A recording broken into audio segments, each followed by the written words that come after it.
जय हिंद साथियों, आशा करते हैं आप सभी लोग स्वस्थ होंगे और आपकी पढ़ाई बिल्कुल मस्त तरीके से चल रही होगी। ठीक, तो परसेंटेज का भी हम लोग जितना पढ़ चुके हैं कॉन्सेप्ट, उसको अभी वहीं पे होल्ड करते हैं और उससे पहले हम लोग थोड़ा डीआई के कॉन्सेप्ट को समझते हैं, क्योंकि अब इसमें जितने भी क्वेश्चन आएंगे उसी से हम लोग कोशिश करेंगे परसेंटेज रेशियो और औसत को समझने, क्योंकि हमारे पास टाइम का कमी हो चुका है।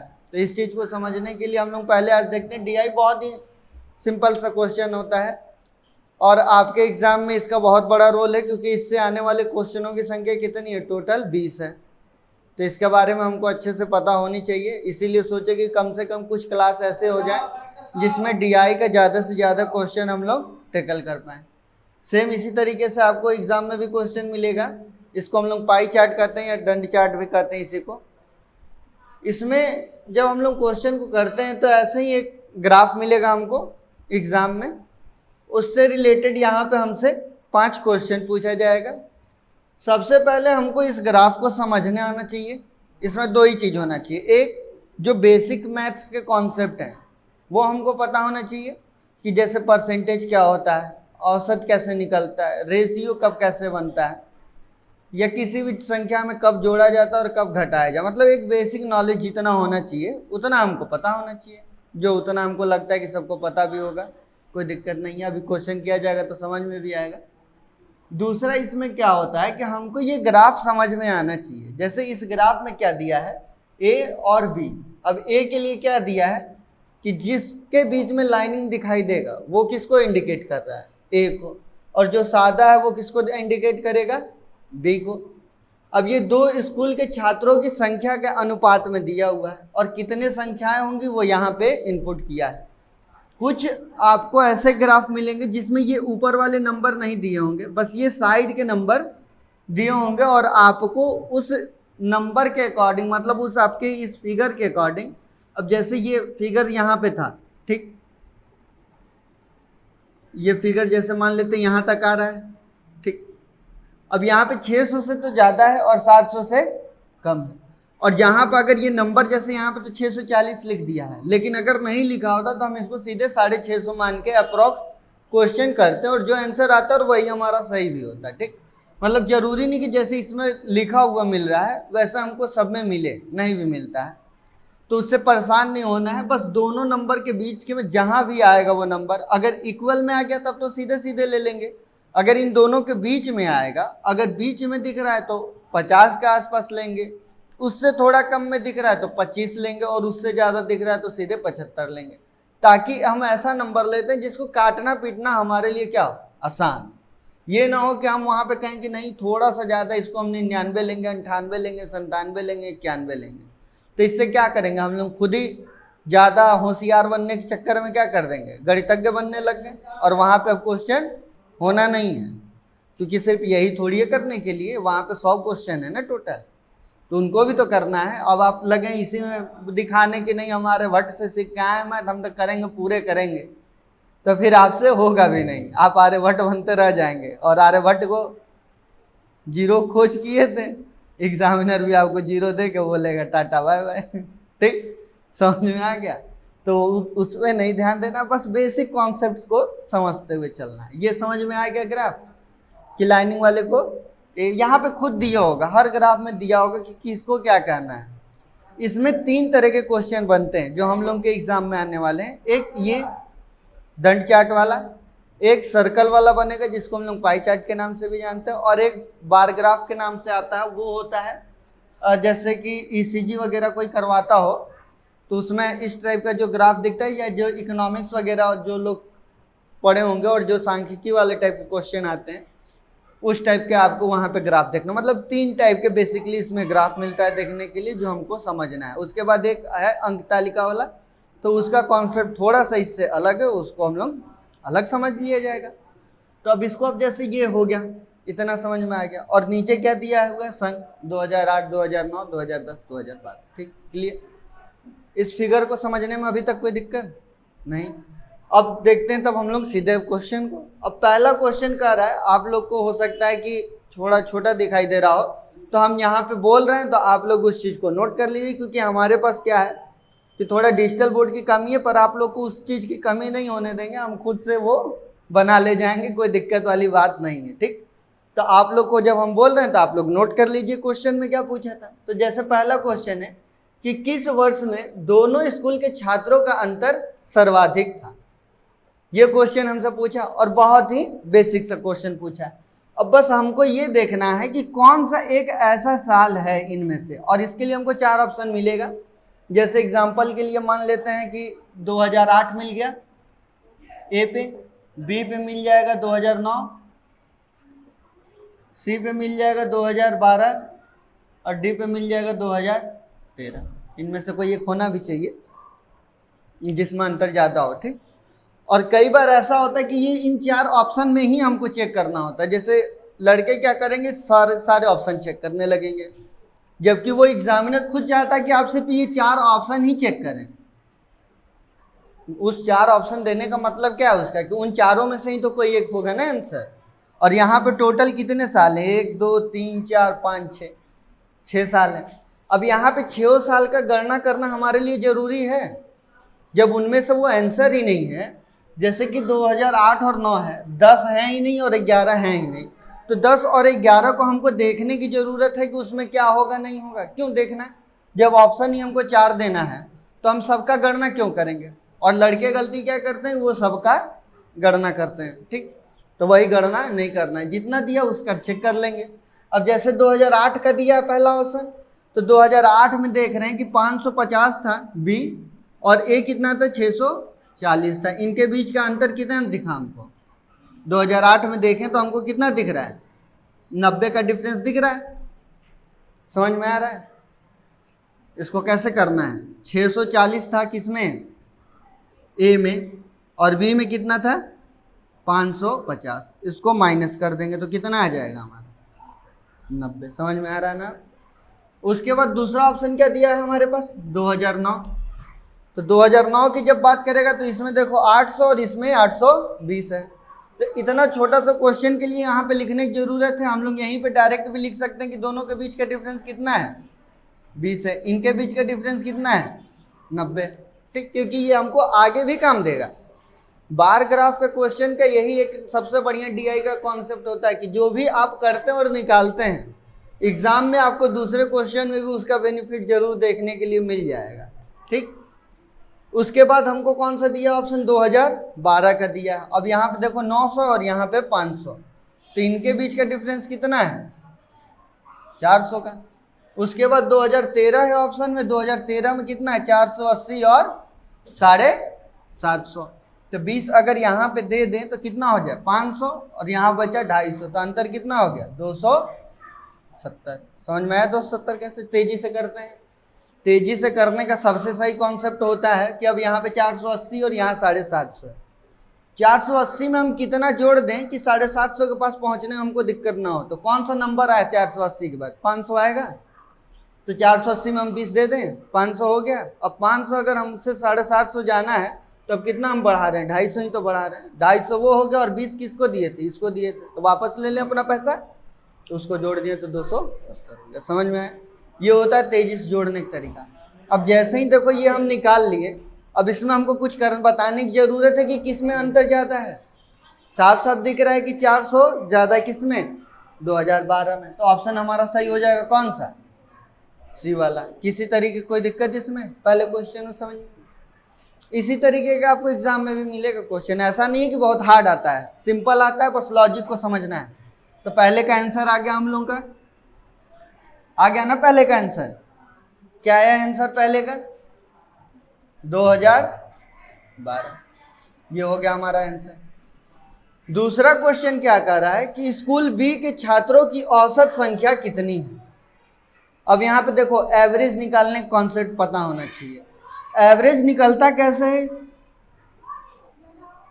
सभी संख्याओं का जोड़, मतलब कि जितने भी संख्या दिया है, यानी कि सभी संख्या का जोड़, अब बटे में कुल संख्या, कि मतलब कुल संख्या कितना है, कुल संख्याओं का नंबर कितना है।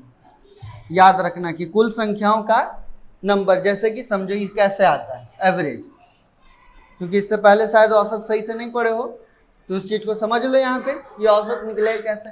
अब देखो बात किसका किया है, स्कूल बी की। तो अब ए वाले ग्राफ से हमको कोई मतलब है नहीं, हमको सिर्फ मतलब किससे, बी वाले ग्राफ से। अब बी वाले ग्राफ से मतलब है तो हमको क्या करना होगा कि यहाँ पे क्या होता है कि सभी संख्याओं का जोड़, यानी कि बी में जितने भी नंबर्स हैं उनको हमको क्या करना होगा, जोड़ना होगा। ठीक, तो बी को जोड़ने के लिए उसमें सारे नंबर कौन कौन से हैं, तो सबसे पहले हमारा क्या है 550, दूसरा क्या है 820, तीसरा क्या है 600, उसके बाद 750, उसके बाद 500 प्लस 500 और क्या है 480। ये हो गया हम लोगों का टोटल संख्याओं का योग, मतलब इनको जोड़ देंगे तो उनका योग निकल जाएगा। टोटल नंबर का मतलब क्या होगा कि कितने सालों का है ये, तो 1 2 3 4 5 और 6, तो टोटल कितने सालों का है ये 6 साल का। अगर हम लोग अब इस नंबर को जोड़ के इस नंबर से डिवाइड कर देंगे तो हमारा औसत आ जाएगा। समझ में आया कि कुल संख्याओं का जोड़ बटा के कुल संख्या, समझ में आ गया। इसको लिख सकते हो तुम लोगों को अगर याद ना हो तो, कि एवरेज बराबर या औसत बराबर कुल संख्याओं का जोड़ बटे के कुल संख्या। ठीक, यहाँ पे संख्या वर्ड ऐसे सही नहीं है क्योंकि यहाँ पे हर चीज के साथ उसका मान बदलते जाता है औसत में, लेकिन एक बेसिक कॉन्सेप्ट हमारे दिमाग में बना रहे तो उसके लिए ये सही है। ठीक है, तो इसको नोट कर लो, हो गया। अब इसको करना हो तो इसको ऐड करना है, तो अब कैसे ऐड करेंगे सबसे तेजी से, तो सबसे पहले हम उन नंबर को उठाएं जो सीधे सीधे हमको दिखाई दें। तो यहाँ पे अगर देखें 600 और यहाँ पे 500 है, तो ये इन दोनों को जोड़ देंगे तो कितना हो गया 1100, 6 5 11। उसके बाद देखो और कौन सा, यहाँ पे देखो 550 और यहाँ पे 750। अगर इन नंबर को जोड़ा जाए, अगर ये 50 दे दें हम इसको तो ये कितना हो जाएगा 600 और ये 700, इनको ऐड कर देंगे तो कितना हो गया 1300। अब उसके बाद हमारे पास कौन सा नंबर बचा, एक 480 और दूसरा 820। अगर इसका 20 हम इस 480 को दे दे तो ये कितना हो जाएगा 500, और 500 और 8 5 14, तो टोटल कितना हो गया 14। अब हमारा सारा क्वेश्चन 8 5 13, हाँ सॉरी यहाँ पे भी 1300। ठीक, अब हमारा ये हो गया, तो उसके बाद हमारे पास अब कोई दिक्कत वाली बात है। अब बस इनको क्या करना है, हमको जोड़ लेना है। 13 दूनी की 26, 2600 हो गया, और यहाँ पे 1100 है तो इसको जोड़ देंगे तो कितना हो जाएगा 3700। तो 3700 बटे के 6। अब इसको जब सॉल्व करेंगे तो कितना आएगा 6 6 के 36, बच जाएगा कितना 1, तो 6 कम 6, बच जाएगा 4, तो 4 9 36। उसके बाद कितना बचेगा, फिर बचेगा 4, तो फिर करेंगे तो 4 9 36, फिर बचेगा 4, तो 4 9 हमको 6 का पहाड़ा पढ़ना है ना, 4 का थोड़ी पढ़ना है। ठीक, तो 6 का पहाड़ा पढ़ना है तो 6 6 के 36, 1 बच जाएगा तो 6 एकम 6, बच जाएगा कितना 4, तो 6 6 के 36 फिर आएगा तो बच जाएगा कितना 4, तो फिर हमारा कितना आएगा 6 और 6 ही। अब ये ऐसे ही क्रम चलेगा तो दशमलव के बाद सिर्फ हमको 2 ही अंक चाहिए होता है, तो हमारा आंसर आ गया कितना 616.66। तो दूसरे का आंसर क्या हो गया 616.66। समझ में आया, इस तरह की कोई दिक्कत इसमें नहीं। औसत समझ में आया ना कैसे निकलेगा। तुम्हारे एग्जाम में जो भी डीआई का क्वेश्चन आएगा तो उसमें औसत का जो कॉन्सेप्ट लगेगा यही बस कॉन्सेप्ट लगेगा, इतना ही जानना है। बाकी औसत, चाल, दूरी, ये सब जब हम लोग मैथ्स के इसलिए स्पेशल जब पढ़ेंगे तब उसको समझेंगे। अभी जितने से हमारा काम चल जाएगा सिर्फ हम उतना ध्यान ले लें, क्योंकि अभी पहले हमारे एग्जाम कौन सा है पीटी का, और इसको हम लोग को अच्छे नंबर से पास करना है। ठीक, अब ये हो गया हमारा। अब उसके बाद हम लोग देखेंगे 3 नंबर क्वेश्चन क्या कह रहा है कि स्कूल बी के छात्रों में पिछले वर्ष की तुलना में सर्वाधिक परसेंट की वृद्धि क्या हुई है। अब परसेंटेज तुम लोग पढ़ चुके हो और उस बेसिक परसेंटेज से ही इसका आंसर आएगा। तो हम उम्मीद करते हैं कि तुम लोग इसका आंसर निकाल लोगे अपने से। तो तुम लोग इसका निकालो, तब तक से हम इसके नेक्स्ट वाले क्वेश्चन पहुंचते हैं। ठीक, नेक्स्ट क्वेश्चन क्या है कि सभी वर्षों में ए और बी स्कूल के छात्रों का अनुपात क्या है। ठीक, अब यहाँ पे क्या बोला है कि सभी वर्षों में ए और बी के छात्रों का अनुपात क्या है। इसका मतलब क्या है कि इन दोनों का हमको क्या करना होगा, जोड़ना होगा और उसके बाद हमारा रेशियो बन जाएगा, क्योंकि रेशियो क्या होता है, दो चीज़ों की आपस में तुलना। अब यहाँ पे सभी वर्षों किया है, यानी कि सबका हमको जोड़ना होगा। सभी वर्ष 8 से लेके 13 तक के सबको हमको जोड़ना होगा। तो अभी हम लोग बी का जोड़े थे तो कितना आया था हम लोग का, 3700 आया था। तो इसमें तो कोई दिक्कत वाली बात ही नहीं है, बी का तो हम पहले जोड़ के रखे थे। तो हम बोले ना कि इसमें जितना डीआई में हम लोग क्वेश्चन सॉल्व करते हैं वो हमको कहीं ना कहीं बेनिफिट देता है। अब वहां पे देखो जोड़े थे तो दूसरे वाले क्वेश्चन में हमको जोड़ना नहीं पड़ा एक का, अब बस एक ही का जोड़ना बाकी रह गया। तो अब दूसरे वाले को जोड़ने के लिए क्या कर सकते हैं, यहाँ पे देखो 640 है, यहाँ 800 है। तो यहाँ पे भी हम लोग सबसे पहले क्या करें कि जो नॉर्मल नंबर दिखाई दे रहे हैं उनको पहले जोड़ लें और बाकी जो बचा रह जाएगा उसको बाद में जोड़ लेंगे। तो यहाँ पे देखो 900 है, यहाँ पे 750 इसको रहने देते हैं। 900 और 700 जोड़ेंगे तो कितना हो गया 1600। 1600 और 500 जोड़ेंगे तो कितना हो जाएगा 16 5 21, 2100 हो गया। 2100 और 800 जोड़ेंगे तो हमारा कितना हो जाएगा 2900। क्लियर, तो ये हमारा आ गया 2900।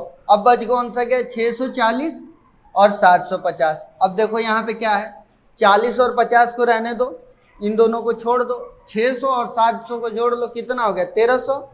1300 हो गया और 40 और 50 को जोड़ दोगे तो कितना हो जाएगा 90। तो कितना हो गया 1390। अब इनको आपस में ऐड कर लो, 0 9 9 और 3 12 के 2 हाथ में लगा 1 2 1 3 1 4, यानी कितना आ गया 4290। अब ए में आ गया, हमको पता चल गया कि कितना होगा 4290 और बी में कितना होगा 37।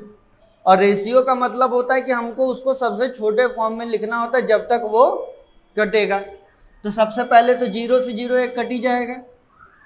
अब 429 और 370 है, अब यहाँ पे 7 3 10 हो जाएगा और यहाँ पे 3 से काटने का कोई मतलब नहीं दिख रहा है। ठीक, अब और किस नंबर से कटने की इसके संभावना है 13 दूनी की 26।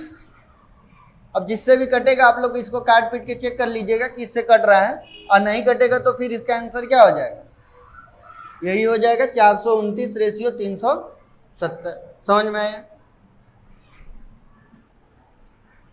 मतलब कि हमारा कौन सा हो गया चौथा भी हो गया। समझ में आया कैसा क्वेश्चन आएगा, मतलब यहाँ पे क्या बोला था सभी वर्षों की तुलना में ए और बी का रेशियो पूछा था।